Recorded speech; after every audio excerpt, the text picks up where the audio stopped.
You've heard about AI everywhere. Your friends talk about it. The news won't shut up about it. But if someone put you on the spot right now and asked, okay, so what is AI? Could you actually answer? Don't worry. By the end of this video, you'll have a better answer than most people who use it every day. Hi, I'm Alan, and welcome to Everyday AI Made Simple, the channel where I explain artificial intelligence the way a friend would explain it over coffee. And before we go any further, full transparency. The version of me you're watching right now is actually my AI avatar, a digital clone of the real me. I figured if this whole channel is about helping you understand AI, I should probably use it openly instead of pretending. Oh, and one more introduction. Meet Sam Redcap. Sam's going to pop up in every video on this channel. Sam is basically you, curious about AI, a little overwhelmed, and ready to figure it out. Here's what I'm going to do. I'll explain what AI really is in plain English. No math, no jargon, just one simple idea that will make everything click. And I promise, once you get it, you'll never feel confused about AI again. Here's the first thing to understand. AI is not a brain.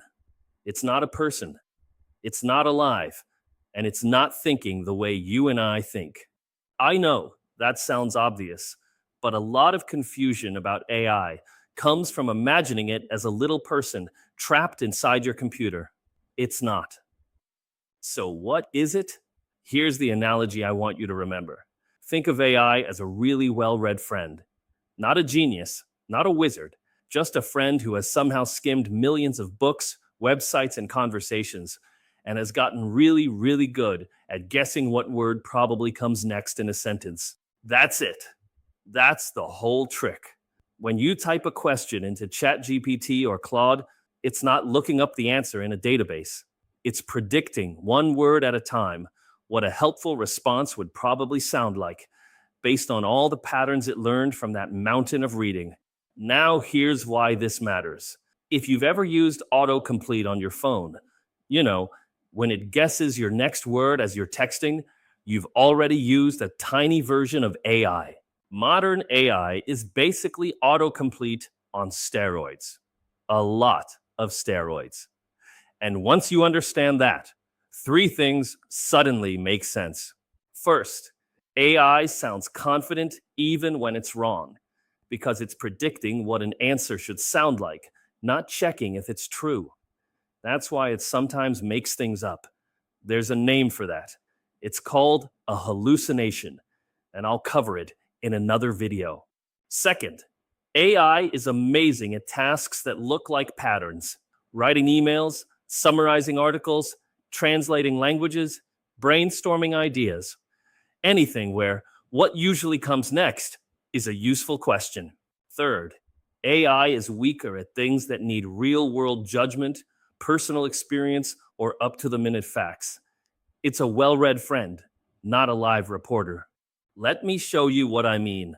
Watch this. I'll ask AI to write a thank you note to my neighbor for watering my plants while I was away. In about 4 seconds, it gives me a warm, friendly note I can copy, tweak, and send. Did the AI know my neighbor? No. Did it feel grateful? No. It just predicted what a polite thank you note usually looks like, and it nailed it. That's the magic. And the limit. It's incredibly useful for things like this, but it's also why you should never trust it blindly with, say, medical advice or legal questions without double checking. So let's recap. 1, AI is not a brain. It's a pattern matching machine. 2, think of it as a really well-read friend who's great at guessing what comes next. And 3, that's why it's brilliant at some things and terrible at others. Use it for the first and be careful with the second. If that made AI feel a little less scary, hit subscribe, because this whole channel is about making AI simple for regular people like you and me. Drop a comment and tell me, what's one thing about AI you still find confusing? I'll make a video answering the best questions. See you in the next one.